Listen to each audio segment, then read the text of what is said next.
4번 손익분석 및 가치평가 EV, Embedded Value라고 하고요. Appraisal Value라고 합니다.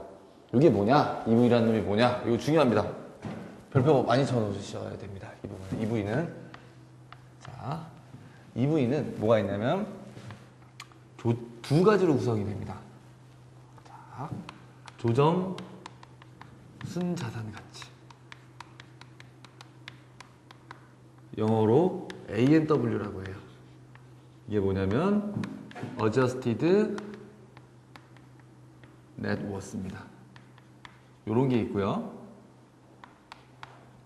그 다음에 보유계약 가치라는 게 있어요. 얘를 영어로는 Value of In-Force라고 합니다.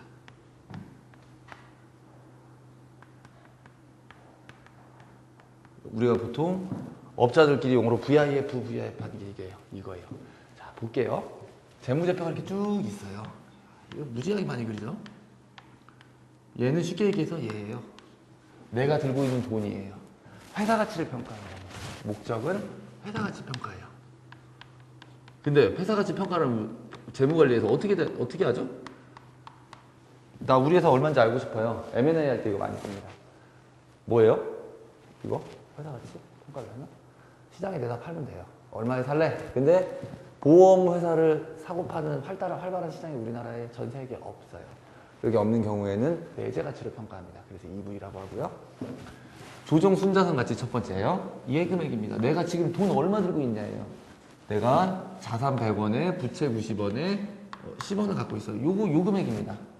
근데 왜 어저스티라고 되어 있냐? 약간을 조정을 해줍니다. 예를 들면 여기에 깡통자산 있었죠? 미상각 신계약비. 그거 까줍니다. 여기서 빼줘요.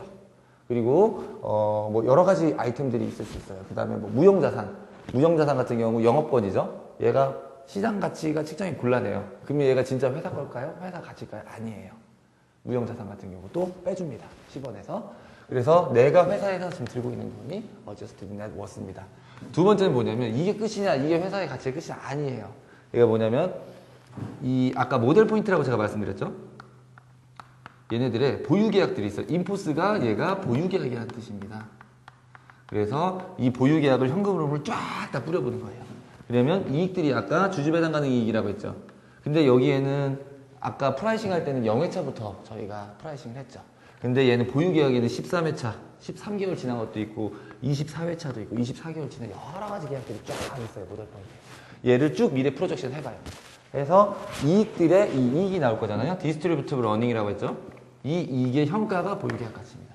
그러니까 이 이익들이 결국에는 언젠가는 내가 이 보유계약을 들고 있음으로 해서 이익으로 실현이 되기 때문에 보유계약 가치를 더합니다.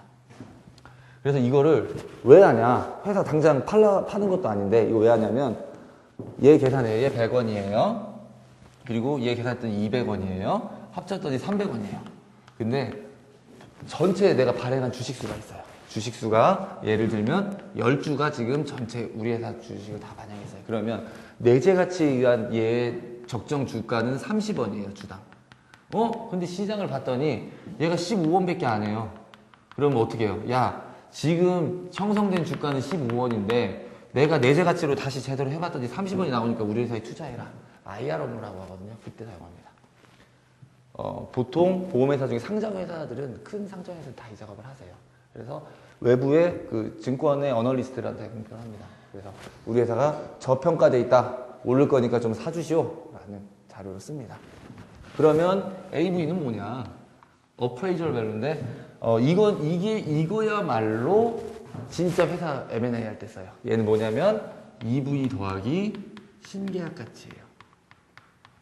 자, 우리는 아까는 보유계약만 이익의 현가를 뿌렸잖아요. 근데 어떨까요? 우리 회사가 신계약이 들어올까요? 안 들어올까요? 앞으로 들어옵니다. 그러면 예를 들면 한 5년치의 신계약 물량을 뿌려요. 현금흐름 이렇게 나오겠죠? 그 다음에 2년치 현금흐름 이렇게 나오겠죠? 3년치 현금 이렇게 나오죠? 얘네들 다시 더해줍니다. 신계약 가치를. 그래서 뭐 상태 좋은 회사는 10년, 뭐 안 좋은 회사는 3년 이렇게 해서 평가를 많이 합니다. 이게 어프레이절 밸류예요. EV에서 신계약 가치만 포함된 개념이다. 근데 뭐 몇 년 넣고는 뭐 마켓 프랙티스는 뭐 정확히 없습니다. 그때 다릅니다. 이게 많이 넣으면 좋겠죠? 뭐 생각 같아서 한 20년 넣고 싶잖아요. 그렇죠? 그래야 회사 가치가 올라가니까요. 근데 적정한 선에서 이제 조정을 합니다. 그게 EV, AV 어프레이저 밸류였고요. 그 다음에 IFRS4예요. 이거 굉장히 중요합니다. 지금 IFRS가 뭐냐면 페이지 2예요. 이게 뭐냐면 이게 국제 회계 기준이에요. 국제 회계 기준인데 이 4번이 뭐냐면 이거 기준서가 있어요. 회계 기준에는 4호가 뭐냐면 보험 계약이에요. 보험 계약에 대한 그래서 부채를 어떻게 평가하라는 얘기예요. 그래서 이 부채를 평가할 때 어떻게 하냐면 얘는 아까 이익을 만들었죠. 그래서 거꾸로 뭐냐면 부채는 라이어블리티는 이게 지금 현가란 뜻입니다. NPV예요. 사실은 NPV에 캐시 아웃고에다가 거꾸로예요. NPV에 캐시 인을 빼줍니다. 그러면 장래로 내가 지금 돈이 더 나갈 돈이죠. 그거를 현가로 만들어 놓습니다. 이게 부채 평가예요. 얘를 BEL이라고 합니다. Best Estimated Liability예요. 아까 Best Estimated Assumption 말씀드렸죠? 이게 첫 번째 아이템이고 두 번째는 뭐냐면 RA예요. 위험 조정입니다. 우리말로. 영어로는 RA인데 이 약자고요. Risk Adjustment예요. 그러면 너네 딱 보니까 너네 이거 예측한 거 맞아? 이론이라도 틀려요? 약간 버퍼를 둬서 부채에 더 쌓아놓게 만들어 놓습니다. 이게 RA고요. 세 번째는 뭐라고 그러죠? 할인율입니다. 이 현금흐름을 다 뿌려놓고 얘를 할인해야 하잖아요. 그래서 이 할인율이 들어가고요. 네 번째로는 계약 서비스 마진이라는 게 있어요. 얘는 뭐냐면 이거 있죠. 쉽게 얘기해서 우리가 이익으로 다 인식을 했었을 금액이 있지 않습니까? 내가 장래 향후에 이익이 될 금액을 미리 추산해서 부채를 쌓아놓고 부채를 CSM이라고 하는 CSM을 100원 날려주고 이익을 이렇게 발생을 시킵니다. 이게 뭐냐면 이게 굉장히 어려워요. 사실은 이게 뭐냐면 미래 이익의 현가예요. 쉽게 얘기하면 미래 이익 날 거. 그래서 부채로 다 짱박아놨다가 내가 시간이 경과함에 따라서 이익으로 인식을 하겠다는 거. 내가 1,000원이 있어요. 여기에 1,000원이 있는데 이 1,000원을 어떻게 이익으로 인식을 시키냐. 1,000원이 까지면서 이익이 발생하는 거예요. 그래서 부채를 평가하는 방식은 그래서 얘가 4빌딩 블록 어프로치라고 합니다. 이거 뭔 말인지 잘 모르실 거예요. 이렇게 설명하면 어렵습니다. 이거 인터넷 찾아보시든지 제 강의를 들으시든지 하세요. 이게 4빌딩 블록 어프로치예요. 빌딩 블록 하나, 둘, 셋, 4개죠. 부채 평가하는데 근데 이제 이 밸런싱 얘기가 재무상태표 얘기가 나왔으니까 손익계산서 얘기가 나와야죠. 이거를 우리는 언드 프리미엄 어프로치라고 합니다. 우리말 모르겠어요. 없어요. 이게 왜 언드 프리미엄이냐면 이익으로 짱 박아놨다가 시간이 경과함에 따라서 이익으로 돌리잖아요. 그래서 언드 프리미엄 어프로치다. 그래서 재무상태표와 피해를 이렇게 기표를 하십시오라고 하는 게 IFRS 4 페이지 2입니다. 근데 페이지 1이 있었어요. 우리나라에 이미 도입됐었고요. 페이지 1은 뭐였냐면 부채 순보험료식 보험료로 그 부채 다 만들었었죠. 아까 그 아이템으로. 그런 LAT라는 걸 합니다. 그러니까 Liability Adequacy Test라고 해서 부채 적정성 평가입니다. 요거 BL을 쉽게 얘기해서 BL 하나 만들어 봐서 지금 90원 있는데 BL이 80원 나온 거예요. 그러면 90원이 적정하네. 90원 그냥 써. 이거예요. 근데 얘가 BL을 계산해 봤더니 120원이 나왔어요. 90원 갖고 택도 없잖아. 30원 더 싸. 그게 테스트만 한 거예요. 그러니까 풀리 어둉션이 아니라 얘만 도입을 했던 거죠. 사실 개념 자체가. 그래서 둘 중에 큰 거 싸게 했었는데 진짜 페이지 2로 들어오면은 이게 2단계란 뜻이잖아요. 페이지가. 그래서 이런 아이템들이 다 들어갑니다. 자, 포빌딩 블록 어프로치 설명드렸고요. 5번 아이템으로 갈게요. 자, 지급 여력 및 자본관리 RBC라는 게 있어요. 첫 번째 솔벤시 1, RBC, 솔2 이렇게 얘기가 있어요. 자, 보겠습니다. 솔벤시 2도 굉장히 중요합니다. 저는 내가 시험 문제 이거 내요 그냥. 자, 솔벤시 1부터 볼게요. 솔벤시라는 게 뭐냐면 지급불능 상태라는 뜻이잖아요. 이게 뭐냐면 요구 자본을 얼마큼 아까 또 그리네요. 자산, 부채, 에코티가 있으면 요구 리콰이드 캐피탈이라고 해요. 영어 안 쓸게요. 요구 자본입니다. 요구 자본이 100원이 필요하다. 요거를 만들어요.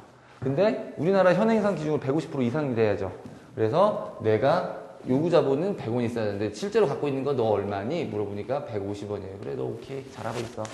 이렇게 얘기하는 거예요. 뭐 200원이야. 너 더 잘하고 있어. 이런 의미예요. 근데 이 요구 자본을 계산을 하는 메소돌로지입니다. 방법론이에요. 그래서 이게 유럽의 협약입니다. 솔벤시 1이 있고 RBC가 있고요. 솔2가 있어요. 솔벤시 2. 얘는 구지급여력 방식이에요. 이거 자세하게 그 RBC 해설서에 보면 나와 있습니다. 얘는 그냥 뭉태기예요. 익스포저. 얘 이 방식은 둘이 익스포저 방식이에요. 내가 갖고 있는 상태 금액 일정 금액을 곱하는 거예요. 얘는 어떻게 됐냐? 위험보험금의 X% 더하기 준비금의 Y% 이렇게 해서 요구자본을 계산을 하는 거예요. 이렇게 100원 이상은 갖고 있어라. 근데 이거 보세요. 딱 봐도 뭔가 허접해 보이죠? 네, 여기에 리스크가 전혀 구분이 안 돼 있어요. 그래서 RBC에서는 뭐냐면 리스크를 일단 분리했어요. 보험, 금리, 시장, 신용, 또 뭐가 있죠? 운영. 이렇게 5개 가지고 분류를 해서 각각을 다 계산을 하게 리스크를 세분화를 시켰습니다. 그래서 여기에 분산효과라는 걸 빼줘요. 좀 더 계산된 방식이죠. 분산효과를 다 이게 더했더니 예를 들면 1,000원이었어요. 너 분산효과 300원 빼니까 너네 토탈 리콰이드 캐피탈 요구 자본이 700원이다 라고 얘기를 합니다. 그럼 이 700원이 뭔 뜻이냐? 700원 이상은 죽어도 갖고 있어야 돼요. 얘는. 그쵸? 근데 이렇게 계산하는데 이제 개선된 방법이죠. 리스크를 세분화시켰어요. 그래서 만들었긴 했는데 요거에 또 한계점이 있습니다. 한계점이 무엇이냐면 얘가 각각의 익스포저 방식이에요. 실제로 시뮬레이션을 돌리는 게 아니에요. 그래서 예를 들면 금리 리스크를 볼게요. 금리 리스크를 보면 얘가 시뮬레이션 돌린 게 아니라 그 어떤 더 단위를 세분화했어요. 준비금은 뭐 몇 년 경과된 거는 듀레이션 100% 이렇게 해서 세분화된 공식으로 만들어 놓은 것 뿐이에요. 그래서 정확한 회사별로 실제를 반영하지 못합니다. 그리고 이 위험 계수들이 좀 이따 다시 설명드릴 건데 위험 계수들이 업계 전체 지수예요. 우리 게 아니에요. 우리 몸에 맞는 게 아니에요. 이 공식화돼서 만든 거기 때문에 익스포저 방식이기 때문에 익스포저는 이런 게 익스포저라고요. 준비금, 뭐 위험 보험료, 보험료 받은 거. 그래서 공식화돼 있다. 그래서 나온 게 솔벤시 2인데 여기가 내부 모형입니다. 내부 모형이 뭐냐면 야 만약에 금리 때문에도 내가 고통을 받고 있다면 시뮬레이션을 돌려보는 거예요. 몬테칼로 시뮬레이션이라고 합니다. 쭉 돌려보면 분포가 이렇게 나와요. 그럼 여기가 뭐겠어요? 정규분포 이쁘게 나왔다고 가정을 해볼게요. 그럼 여기가 뭐겠어요? BEL이에요. 내가 최적으로 추정한 아까 IFRS에서 BEL 개념입니다. 근데 이게 부채가 높아지면 회사가 더 안 좋아지는 거겠죠? 그래서 얘를 1000개 시나리오 다 금리 시나리오를 다 뿌려봐요. 뿌려봐서 요쪽에 이렇게 샥이라고 합니다. 쇼크를 먹은 애들의 좀 앉을게요. 쇼크를 먹은 애들이 얘가 BL이 100원이라면 진짜 뭐 안 좋은 상황으로 쇼크를 준 게 150원이에요. 그러면은 금리 리스크 요구 자본이 얼마냐면 150, 100원입니다. 이런 식으로 실제 갖고 있는 성격을 그대로 다 반영해서 시뮬레이션을 돌리라는 겁니다. 이게 내부 모형입니다. 그래서 이거를 비교하는 게 굉장히 중요할 수 있어요. 그래서 이거 내용 꼭 정리하시기 부탁드립니다. 근데 이제 또 여기서 말씀드리면 그럼 얘는 어떻게 구하냐? 샥은 뭐 그냥 내가 마음대로 찍냐? 아닙니다. 방법은 밸류 앤 리스크라는 어프로치가 있고요. CT라는 방식이 있습니다. 그래서 여기에 자세한 설명을 생략할게요. 여기에 이게 지금 확률이잖아요. 95%가 되는 금액을 찍는 게 바값이에요. 밸류 앤 리스크예요. 근데 CT는 뭐냐면 분포가 이런 거예요. 패테일이라고 합니다. 패테일. 이 한 포인트의 정보는 아무 의미가 없어요. 뒤에가 왕창 커요. 그래서 얘네들 값의 평균을 빼기는 게 CT 방식이에요. 그래서 두 가지 방법이 있다. 라는 정도 말씀드리겠습니다. 그리고 또 아까 얘기한 이 분산 효과라는 게 뭐냐? 이 분산 효과는 쉽게 말씀드려서 얘 안 좋은 상황, 얘 안 좋은 상황, 얘 안 좋은 상황, 얘 안 좋은 얘가 동시에 일어날까요? 동시에 안 일어나요. 당연히 그러겠죠. 이게 사실은 회사가 이 충격을 받는 상황이잖아요. 동시에 안 일어납니다. 그래서 동시에 안 일어날 개수들을 빼주는 겁니다. 분산 효과. 이게 안 좋은 게 동시다발적으로 터질 리가 없잖아요. 자, 그러면 우리가 아주 간단한 식 하나 볼게요.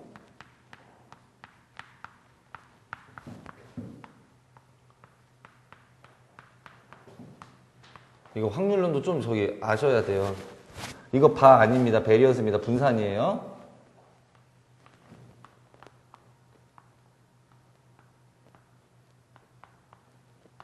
이런 게 있습니다.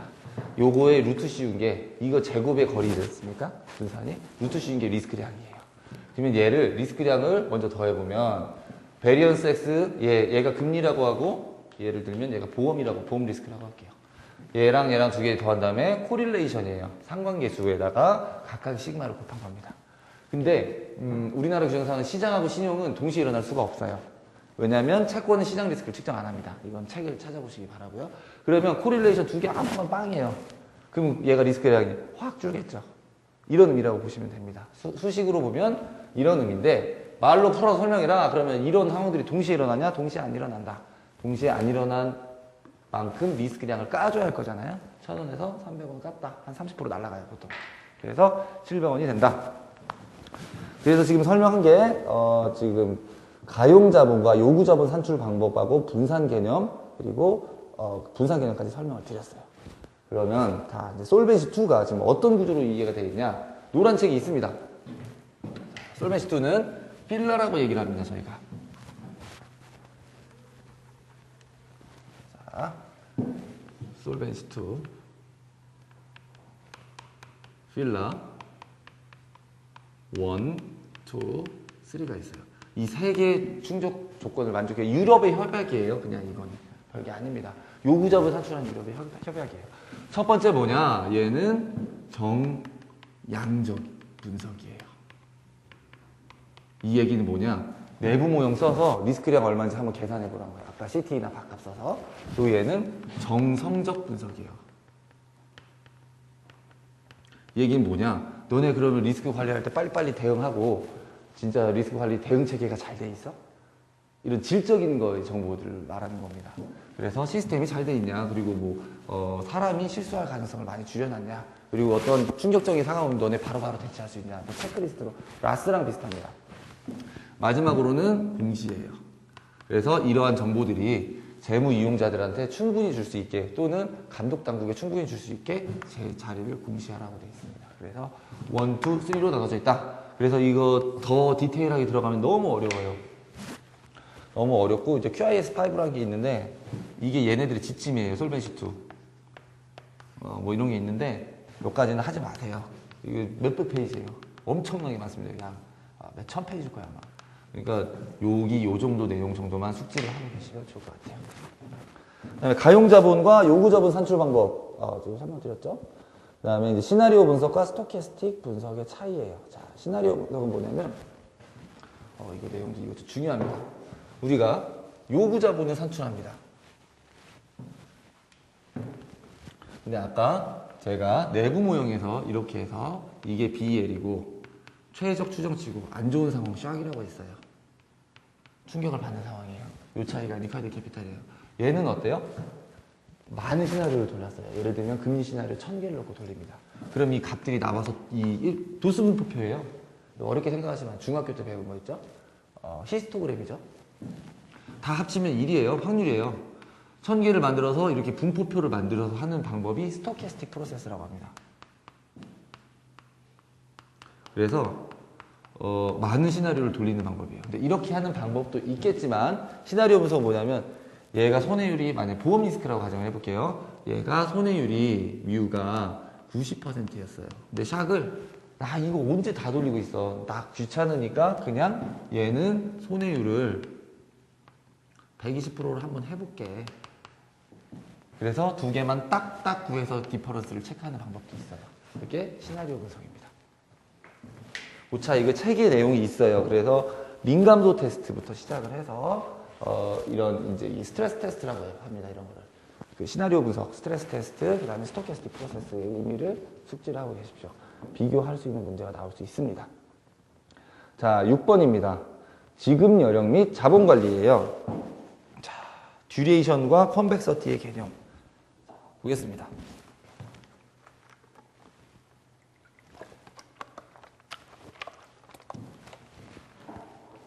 지금 이 파트는 사실 자산 쪽 문제에 가까운데 출제 가능성이 높아요. 기존의 이론 미실무에서 한두 문제씩 나왔던 것들 있지 않습니까? 그런 문제들이 출제될 가능성이 있어요. 자, 한번 볼게요. 자, 듀레이션의 정의. 듀레이션 세 가지가 있습니다. 첫 번째, 맥콜레이 듀레이션하고 수정 듀레이션하고 이펙티브 듀레이션이 있습니다. 이거 책에 다 있습니다. 얘는 그냥 가중평균 만기예요. T에 이렇게 쓰면 안 되겠네요. 죄송합니다. 캐시플로우 T에 여기다가 1 플러스 I로 현가로 땡겨줘야겠죠? 그 다음에 그냥 현가. 가중평균 만기에 불과합니다. 근데 얘를 한번 미분해주면 수정 듀레이션이 나와요. 구체적인 산출 방법은 그 노란색 교재에 있습니다. 근데 우리가 보통 듀레이션 하면 얘는 두 개를 얘기를 해요. 얘를 한번 미분하면 그럼 듀레이션의 정의가 뭐냐? 정의는 이거는 암기 하셔야 됩니다. 금리 100bps가 증가 또는 감소할 때 가치죠. 이 가치는 부채가 될 수도 있고요. 자산이 될 수도 있어요. 얘가 금리가 올라가면 어때요? 가치는 떨어지겠죠. 거꾸로 반대 방향이에요. 요런 관계를, 이게 금리고요. 이게 가치면 반비례 방향입니다. 왜냐하면 당연히 할인율이 커지니까 금액이 작아질 거잖아요. 그래서 이게 감소 또는 증가하는 비율이에요. 자, 이 얘기가 뭔 얘기냐? 듀레이션이 5다. 5예요? 그러면 이 얘기 뭐냐면 금리 100bps가 떨어지면은 내 자산에 또는 부채의 가치가 5% 올라간다는 얘기예요. 굉장히 중요한 얘기입니다. 이거 남겨 주십시오. 그래서 산출 방법이 얘랑은 달라요. 제가 생략하겠습니다. 이거 각자 책을 찾아보시고 비교 문제로도 다 만들어 놨어요. 그러면 자, 어떤 우울한 상황이 벌어지는지 자, 보험회사 예를 들어서 한번 볼게요. 근데 이 듀레이션의 특징이 뭐냐면 얘는 사실은 정확한 정의는 금리 민감도예요. 얘 만기가 아니에요. 듀레이션 자꾸 만기로 헷갈리시는데 만기가 전혀 아닙니다. 만기랑 상관없어요. 금리 민감도예요. 자, 볼게요. 자, 자산 있고 자산 듀레이션이라고 DA라고 부채 듀레이션을 DL이라고 하겠습니다. 자, 첫 번째 상황. 자산 듀레이션이 더 커요. 부채 듀레이션보다. 자, 그럼 첫 번째 케이스로 금리가 올라갔어요. 그럼 어떻게 될까요? 자산도 부채도 자산 올라가고 자산도 같이 떨어지고 부채도 같이 떨어져요. 근데 뭐가 더 많이 떨어져요? 얘가 더 많이 떨어져요. 죄송해요. 떨어진 비율이라고 했습니다. 얘가 더 많이 떨어집니다. 듀레이션이 얘가 더 크기 때문에 떨어진 비율이. 그럼 결과적으로 서플러스 자본은 어떻게 될까요? 에쿼티는 얘는 자산이 더 떨어져요. 요런 희한한 메커니즘을 가져요. 두 번째, 금리가 떨어져요. 그러면 자산도 가격도 올라가고 부채 가격도 올라가겠죠? 근데 뭐가 더 많이 올라가요? 자산이 더 많이 올라가요. 그러니까 결과적으로 서플러스는 올라갑니다. 이런 메커니즘을 갖습니다. 자, 두 번째도 마찬가지예요. 이거 굉장히 중요해요. 이거 DA가 있고 DL이 있어요. 이제 거꾸로 상황이에요. 자, 첫 번째 금리가 올라가요. 그러면 자산도 떨어지고 부채도 떨어져요. 근데 뭐가 더 많이 떨어질까요? 이번엔 라이어블리티가 부채가 지금 듀레이션이 더 크죠? 그러니까 더 많이 떨어져요. 네, 더 많이 떨어지면 결과적으로 어떻게 될까요? 서플러스는 올라가요. 부채가 확 떨어졌으니까 자산보다. 두 번째, 금리가 떨어져요. 근데 자산도 올라가고 부채도 올라가는데 뭐가 더 많이 올라가요? 부채가 더 많이 올라가요. 그래서 결과적으로 서플러스는 떨어져요. 이거를 잘 이해를 하셔야 돼요. 자, 그러면 어떤 게 리스크일까요? 이거는 리스크 측정을 서플러스로 합니다. 내 자본금이 얼마큼 왔다 갔다 하냐를 봅니다. 서플러스가 떨어지는 상황이 이거랑 이거죠. 얘는 측정 안 해요. 얼씨구나 좋다예요. 우리 잘했어. 이제 서로 이제 축하해주고 상여금도 나오고 좋은 건데 얘가 진짜 죽었어. 죽어는 상황이에요. 근데 보험회사는 이 듀레이션의 특성이 뭐냐면 잔존 만기가 길면 길어질수록 듀레이션이 커져요. 그런 특성이 있습니다. 자산 듀레이션이 클까요? 부채 듀레이션이 클까요? 당연히 부채 듀레이션이 훨씬 커요. 종신보험 이런 거 팔아줬기 때문에. 근데 자산은 잔존 만기가 긴 채권이 우리나라에 존재하지가 않아요. 길어봐야 10년. 보통 다 5년물짜리예요. 그러니까 얘가 듀레이션이 우리는 지금 이 상황이에요. 그래서 금리가 떨어지면은 보험회사는 고통을 받습니다. 지금 다 이런 상황입니다. 그래서 이 메커니즘을 확실하게 듀레이션 개념을 이해하시고, 제가 이거 계산하는 거는 이펙티브 듀레이션은 설명 안 드릴게요. 찾아보세요. 너무 시간이 없는 관계로. 요런 메커니즘을 갖는다. 그러면 듀레이션은 뭘까요? 듀레이션은 설명을 드렸고, 그럼 컨벡서티는 뭘까요? 컨벡서티는 공률이에요. 커버처입니다.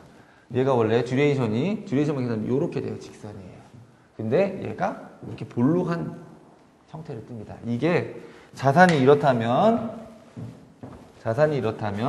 부채는 공률이 더 커요. 그래서 이 공률을 측정하는 거예요.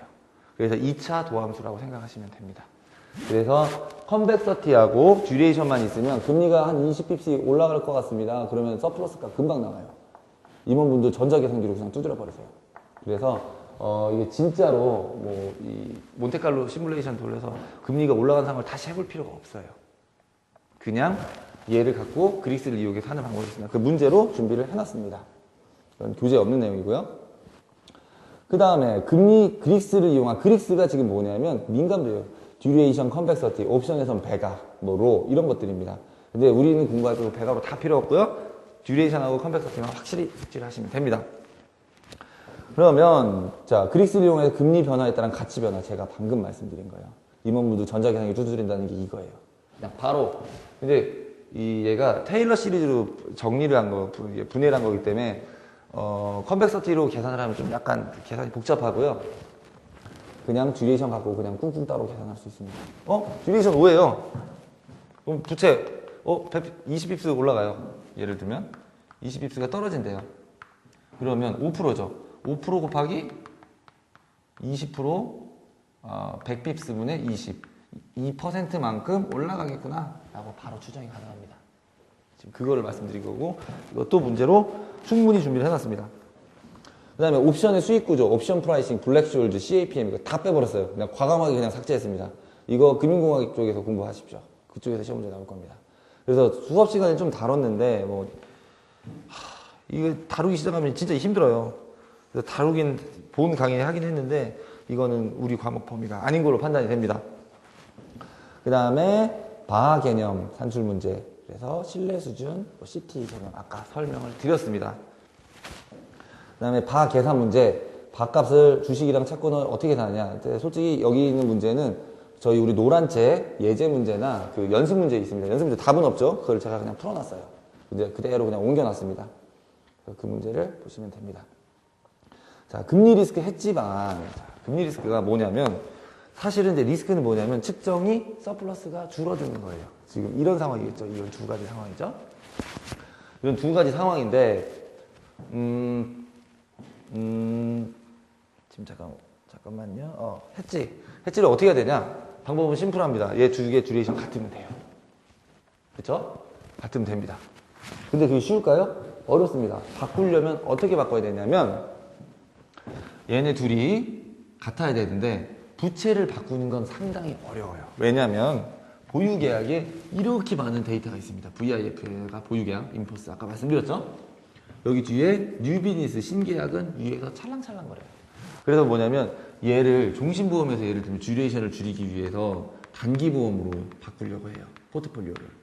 시간이 굉장히 오래 걸립니다. 왜냐면 이 VIF는 점점 빠져요. 얘가 죽거나 아니면 해약하거나 점점 빠지면서 뉴비즈니스가 계속 들어오면서 포트폴리오가 이렇게 바뀌어요. 그러니까 얘가 점점 이렇게 늘어나겠죠. 그 다음에는 뉴비즈니스가 이렇게 늘어나고 VIF 줄어듭니다. 이런 구조에도 시간이 오래 걸립니다. 그래서 보통 해지 방향은 최적의 자산 운용 투자 전략을 찾습니다. 이게 ALM 시스템의 주요 지표 중에 하나입니다.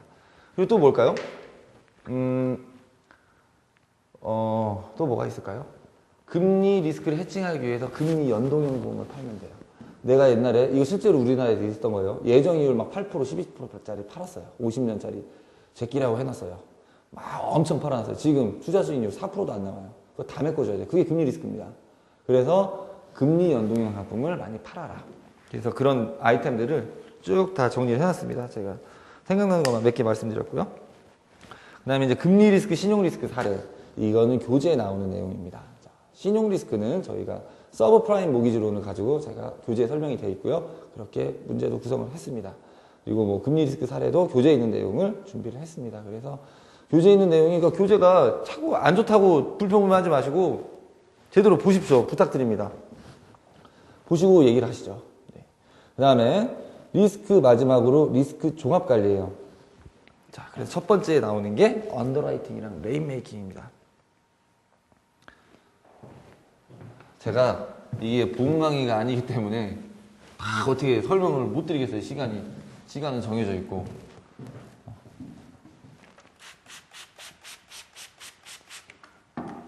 자, 레인메이킹이라고 되어 있는데 이거는 교재에 있는 내용입니다. 레인메이킹은 뭐냐면 요율을 산출하는 거예요. 보험료를 매긴다는 얘기입니다. 그 언더라이팅은 뭐냐면 계약을 심사해서 우리 선전에 모 보험회사 묻지도 않고 따지지 않고 그거죠. 그건 언더라이팅 안 하겠다는 거예요. 그냥 다 받겠다는 거예요. 그게 언더라이팅입니다. 근데 사실 자, 레인메이킹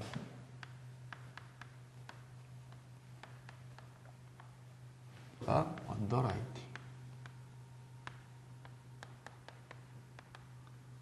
얘는 보험료 뽑는 거고, 얘는 뭐냐면, 전 이거 진짜 시험 문제 되게 좋아요. 이론적으로. 전혀 상관이 없어 보이죠. 그러니까 얘는, 예를 들면 일반 보험에서 손해보험, 화재보험 받았어요. 근데 슬라브가 막 이렇게 해서 불나면 그냥 다 타, 홀라당 다 타요. 그러면 안 받아요. 인수 거절입니다. 그리고 한 83만 원 할아버지가 저 생명보험 들러왔습니다. 받아줘요? 안 받아줍니다. 보험료도 안 만들어요. 그래서 이 심사에서, 계약심사에서 거절하는 거거든요. 근데 사실 얘는 둘이 보면 얘는 보험료 하는 거고 얘는 계약심사하고 아무 관계도 없는 것 같은데 사실은 어떤 의미에선 똑같은 얘기예요. 자, 볼게요. 얘가 보험료를 산출합니다. 이 보험료를 갖고 언더라이팅을 해요. 그러면 언더라이팅해서 그러면 계약들이 통계 데이터들이 쭉 나오겠죠.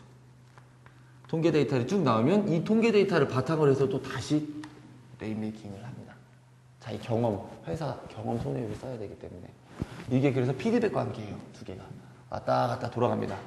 근데 얘네 둘의 공통적인 목적은 있어요. 공통적인 목적은 뭐냐면 우량채 확보를 통한 사고 안 나는 놈들, 그렇죠? 우량채 확보를 통한 보험 영업손익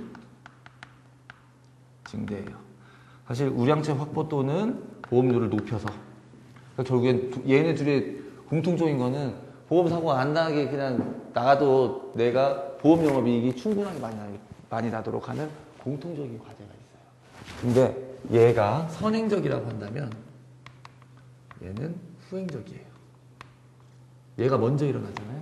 보험료를 받고 그 다음에 심사를 합니다. 이 보험료에 맞는 대상인지 아닌지 평가를 해서 다시 얘가 피드백을 줘요.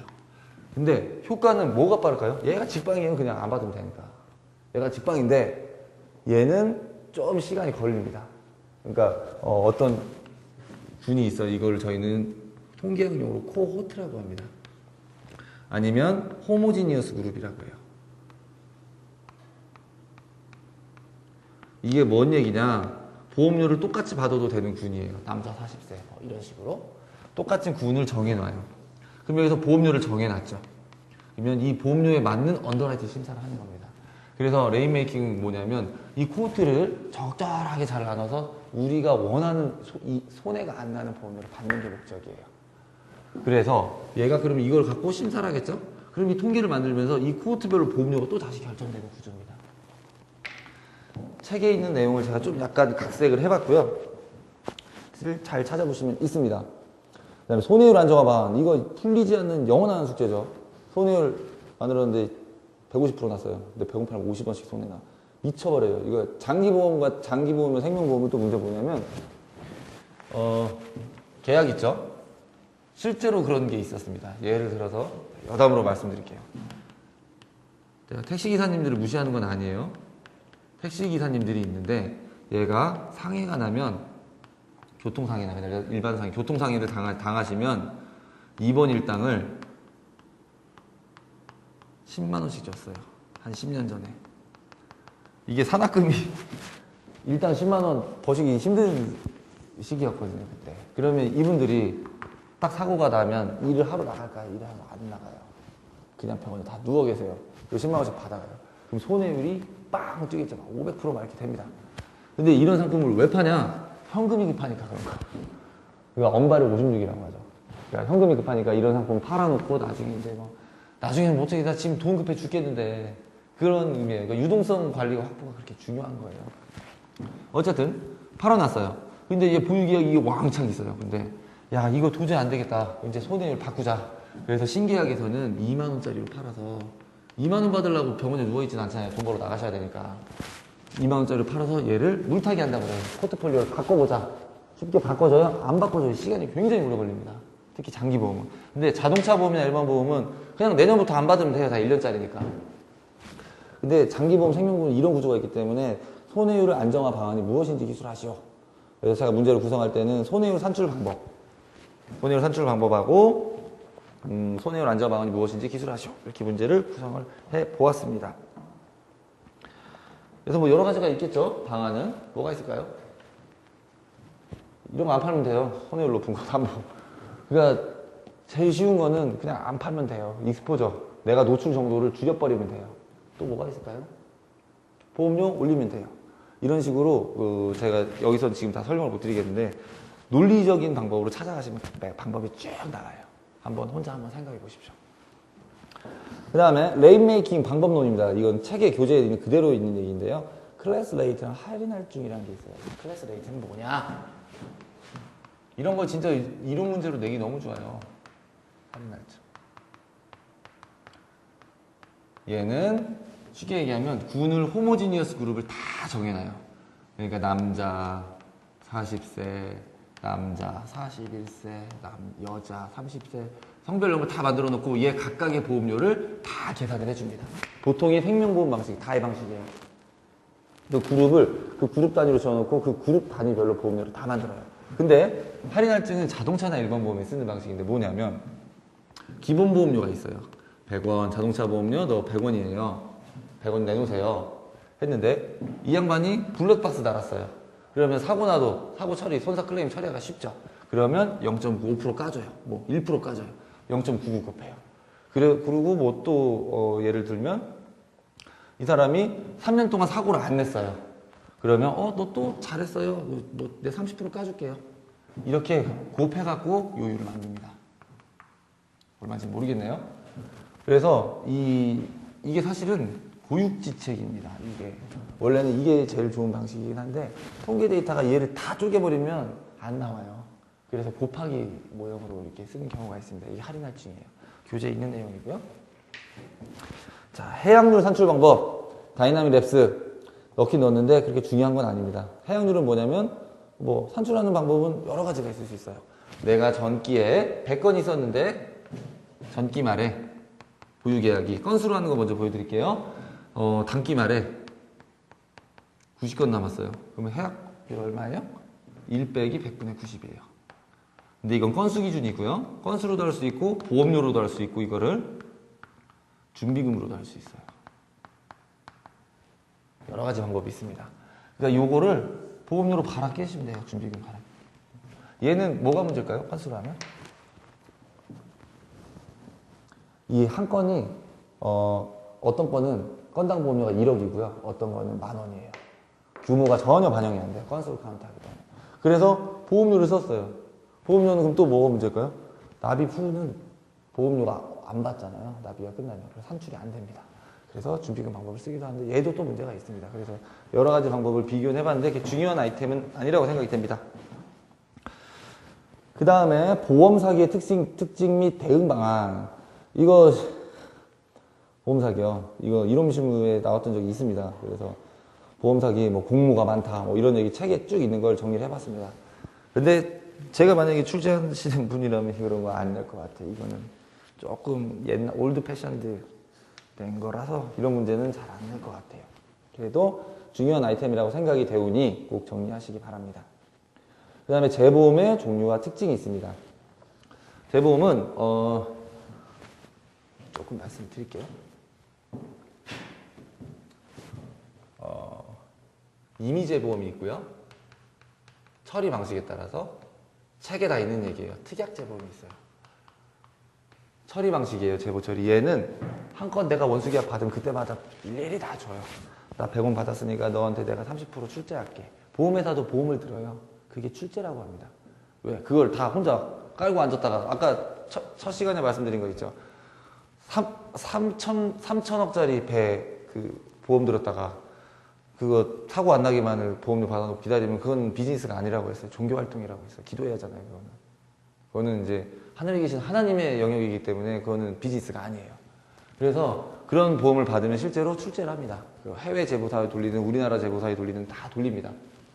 처리 방식인데 얘는 그때그때 야 나 3천억 받았습니다. 3천억 받았으니까 이때 내가 드릴게요. 출제회사한테. 오케이 땡스 이렇게 해서 줍니다. 이런 방식이고 특약 재보험은 뭐냐면 그냥 장기나 생명보험에서 많이 쓰는 방법인데 받으면 자동방으로 다 넘겨요. 그냥 미리 TT를 맞아놔요. 이게 특약 재보험 방식입니다. 교재에 있으니 정리하시기 바래요. 그리고 보험료 산출 방법, 재보험료 산출 방법에 비례 재보험이 있고 비비례 재보험이 있습니다. 그래서 이거는 보험료 손해 분담 방식이나 보험료를 어떻게 산출하냐 이런 문제가 있어서 이것도 제가 실질적인 이제 비례 재보험의 대표적인 케이스는 쿼터쉐어가 있고요. 서플러스가 있어요. 요런 거를 예제로 제가 만들어 놨어요. 만들어 놔서 어떻게 사고가 나면 손해액이 뽑아야 되는지. 그리고 이거 재보험 프라이싱이 요새 추세인데 제가 보험수리 강의도 하는데요. 재보험 프라이싱이 문제 심심치 않게 나와요. 빈도, 심도 추정해가지고. 그것도 조금 따로 프라이싱 문제는 여기서 다룰 건 아니고요. 분명히 실러버스에서 얘기한 거는 복잡한 계산이나 수리적인 문제는 보험 수리에서 낸다고 돼 있어요.